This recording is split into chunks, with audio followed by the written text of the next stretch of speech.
So what events or setbacks in racial equity have discouraged you? Shootings. You want to elaborate on that? Like white people, white police is killing black people. On the bus, I used to be told that I wasn't black enough to sit at the back of the bus. So when I first got here, like freshman year, I felt like I couldn't really perform how I really performed because it was like when I first came here, it was like an all white school, more like mainly white people. So I didn't like really feel comfortable showing my real. One time, I think I was around 16 or 15, I was at the mall and I ended up like losing my brother because I don't know where he went. And I ended up being like followed around by a security guard for like a really long time. I didn't know what to do at that point, and eventually he ended up like confronting me and putting me in a like random room and asking me like random questions like what's in your bag or like why are you here and stuff, which I didn't really understand why. Well, one time when I was at the mall with my friends, my two white friends, I was in Ulta and I had one of the employees call security on me so they could watch me, while there's also another white lady next to me doing the exact same thing I was doing. Like for instance, like when you're in like IB classes, let's just say you're like the only black kid, and like no offense to y'all peers out there, but like y'all just like, well, like I'm the only black person in an IB class, and we start talking about the topic like slavery, like everyone just looks at you like you supposed to know about the whole thing. Like, no, I'm like in your generation. I've been told like I can't do certain things because of like my ethnicity, and like certain things like might hold me back because of like the way I look, and it kind of hurts, but it makes me want to like move forward even more. I'm a Muslim, and sometimes I see some hate crimes going around on the news, on the internet, and sometimes in real life. When they see me, they like, oh, she's black, so she must act like all typical black people. And so I'm not one to talk like ghetto, I guess, is what people call it. So they're always surprised that like, oh, you're different from everybody. You don't hang out with these people or anything like that. Mostly like with police brutality and like what's been going on with that. Probably like people discriminating me and like being rude to me about being adopted by a white person and stuff, and like not calling me black and not accepting me as a black person. Well, I feel like sometimes in the classroom, I'm somebody that took all honors classes this year, especially moving up to high school.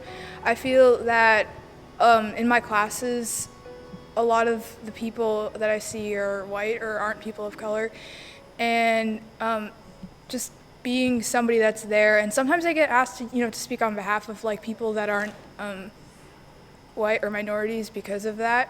I think a lot of the colorism jokes that are still like normalized and that are still like deemed as okay today, like as far as like somebody saying, oh, it's just my preference that I don't like dark skinned girls, you know what I'm saying, that kind of thing, but really that's just prejudice and your self-hate for you being dark skinned, that kind of thing. So people at the private schools like talking in a little group, and they didn't think I was gonna hear them, so it was like, you see that little black boy over there, he's not supposed to belong here. What events of Black history inspired you? I think Rosa Parks, because she did what she had to do to make her point, and by doing that action, it made a big difference in how the world is today. Jackie Robinson, because he was one of like the first black people to make it into like a sport. When everybody get together and speak what's on their mind, stuff that need to change, stuff like that, yeah. Definitely what MLK did was like really like important to me, and like just we are here because of that. Like I can be friends with everybody because of what he did, and that I Have a Dream speech was like, even though it's like something like everybody knows, it's still like it's really powerful, like if you like sit down and think about it. Probably Martin Luther King, I Have a Dream speech. Muhammad Ali a lot, because he spoke the truth. He spoke what he actually felt, and he was like a big inspiration on people that played sports that was black. Some key events in Black history that inspired me is obviously probably the Dr. Martin Luther King speech, I would say. And a big one that a lot of people doesn't know about is the Little Rock Nine, the first Black 9 kids to integrate schools and end segregation between schools between whites and black. The Little Rock Nine, they actually inspired me a lot because they wanted to get an education. They fought for their education, and like people are taking it for advantage now, and it's kind of like hurtful, I guess. How have you overcome Not really caring what other people think, or not really caring how I perform based on my color, or just being myself, basically. By being myself. By just ignoring them and pushing it away. Understanding my culture and knowing where I came from. Talking to my grandmother. Just knowing that I'm strong, I'm, smart, and I'm capable of defending myself physically and verbally against whatever life throws my way. And our hair is beautiful, and our skin. Okay, so how has your race affected you as a teacher? Okay. My race has affected me, well, let's just say as just a person, I think, before even a teacher. My race has affected everything that I do because it is me. I can't separate the two from me as like a person and me as me and my race. And so in my everyday life and as a teacher, it helps motivate me and strive for all things excellence and all things great and all things greatness because I know the legacy in which I come from. And so as a teacher, I know that it's really important to make sure that students get to see who I am, not just as a Black woman, but just as a person, because I think oftentimes the narratives around African American people can be negative historically. And so to understand and open the eyes of people who may not have ordinarily had the exposure or the experience to interact with someone like me. I think it's affected me a tremendous amount. I've been working in education for a total of like 6 years. I've been a para. I've also taught classes like speech, and now I'm here as a GLC, but I think it has affected me a tremendous amount. I started in schooling up north where there's, obviously the blacks are the minority, so it was rare to see people like me working as a staff member, so I thought it was very important to keep my head up high and speak strongly about, who we are as people. Growing up, I didn't really realize what it meant to have like a history that I could really identify with, and I still don't really honestly have a set, like, this is who I am, and it's still something that I'm negotiating, and I think because of that, it's something that I can address with my students, so every year I'll talk about my racial history. I mean, from day one, my father told me that this is the way it is and this is the way it's always going to be, so you could either put your best foot forward or you could fall behind with everybody else. So, in my experience as being one of a few Black educators along my career, I have been really expected to help manage behaviors of Black students. So that it's impacted me in that way. I've had to really prove that I'm worthy of this vocation. I had a student say to me, why are all of the teachers or staff of color in a role that involves some form of disciplinary? So I think as a staff person, it affected me because students automatically see me and assume that my role is to perform some type of discipline to the students of color. I remember the student was a junior at the time, and at the time I was doing attendance, and her comment was, oh, so all of the Black teachers are doing either pulling the black kids for their attendance, or an ISS, or some form of detention, or GOC. So it's as if, well, if you're black, you're here to discipline the students of color because they're the ones you primarily see in those spaces. I think that has been part of the challenge, and part of students assuming that, or trying to, or making that I guess, correlation, so to speak. So. Well, I guess you'd have to start at the beginning. So I grew up inner city, many students and adults alike. There was a lot of obvious structural racial inequities. You know, we didn't have the fresh produce. We couldn't take the trolley to Center City in Philadelphia and get fresh blueberries or spinach and stuff. We just had to shop at the corner store or whatever. And so, you know, I grew up eating things out of a can for the most part. And, you know, we didn't have very good healthcare providers in my area or very good schools. So my family and I, we all pretty suffered the collateral damages of, you know, not having those resources. For me, excellence is in everything that I do. So it's in how I do my job. It's in how I carry myself. It's in the words that I use. And so I'm hoping to model that for other students, particularly black students, that you need to set your own standard. Don't let anybody tell you who you are not, and do not fall prey to this bigotry of low expectations. Just trying to give young people someone to look up to, someone to come here. I know stress or school can be stressful, so just coming in and you know, trying to ease that pressure, have a little fun, and let them know that with school, I mean, possibilities are endless, and you got to do that first. But you could also have a good time while doing it. So I don't know. I feel like I'm still trying to figure that out. Honestly, I don't know. I feel like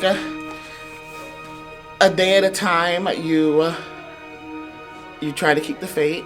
I was raised to have faith, so you pray about it, right? And you try to educate your kids. So my kids are very young. They're not quite at a point of fully understanding, but I try to educate the students around me, and I know, you know, eventually it's going to be an educational piece for my kids as well, and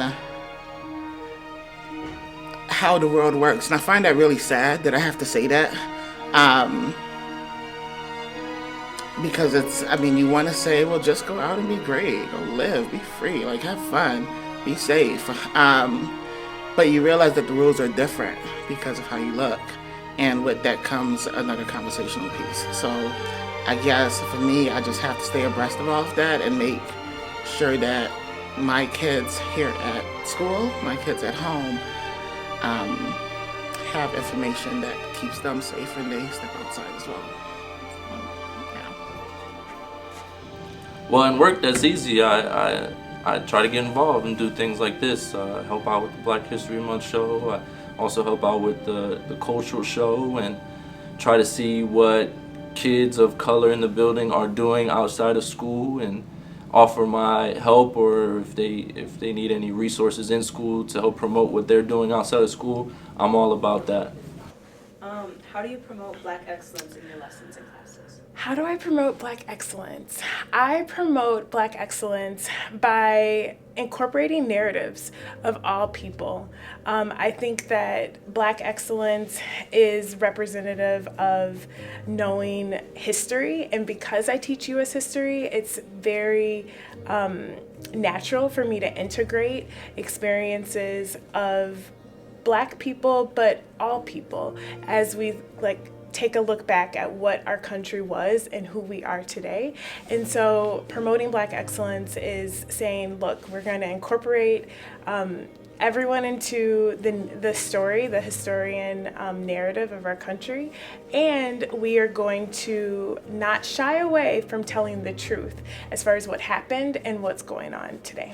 In the classroom, a lot of it comes to, in my eyes, holding that student to that high level of expectation. Like, I'm not going to allow a student to just like check out just because they feel like they can't do it. Being mixed race, am I white, am I black? And it wasn't until like college I was like, I can be mixed.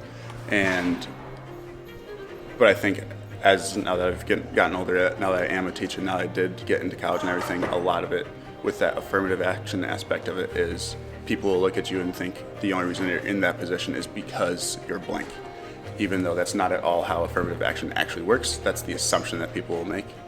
And so you, again, going back to that piece of like, I need to hold myself to that level of excellence to prove that I do deserve to be in whatever position I'm in.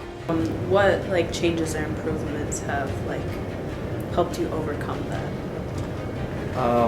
I think as a general staff that there's been more of a push for the staff at least to kind of recognize that these things exist.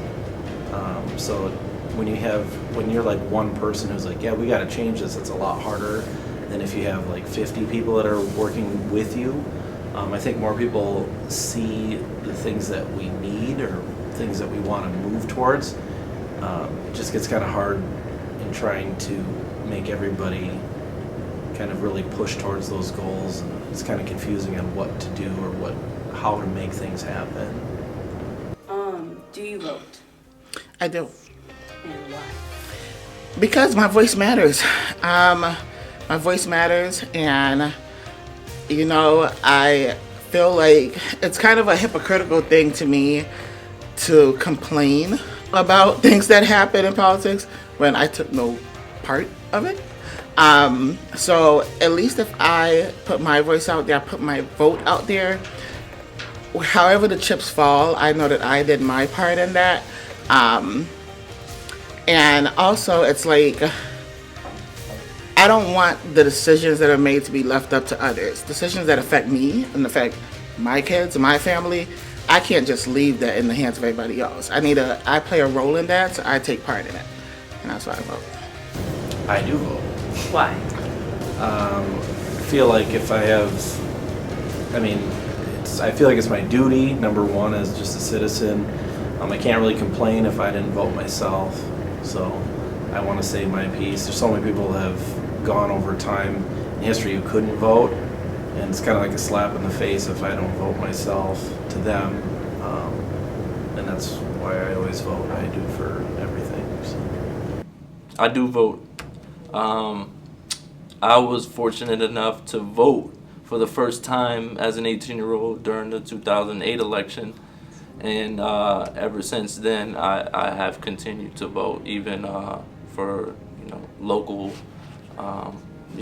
The first time I got to vote when I was 18 was a great experience. Is when Obama was running for president, so that was really big for me. I thought that was important for to see a new face in the office. It was really big for the black community, so that was my first chance voting. So my biggest reason for voting there was because he was black. I wanted to see somebody in office that sort of looked like me, did the same things, and just to show that blacks can be excellent also. Even now, there are still barriers for people who look like me to vote, and so the fact that I have that opportunity to do that, definitely I take advantage of that. I have to. What makes you proud to be black? Everything. I love who I am, so I like to embrace it.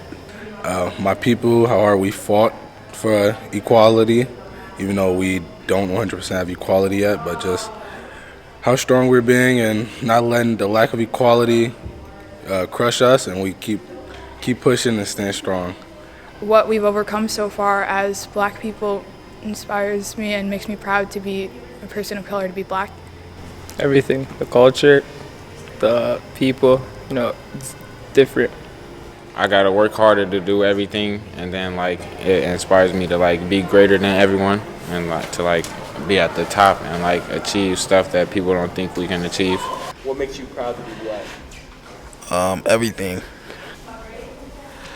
I'm black. You know what I'm saying? There's nothing to be. I'm just black. Yeah. Because black is beautiful. Black is beautiful.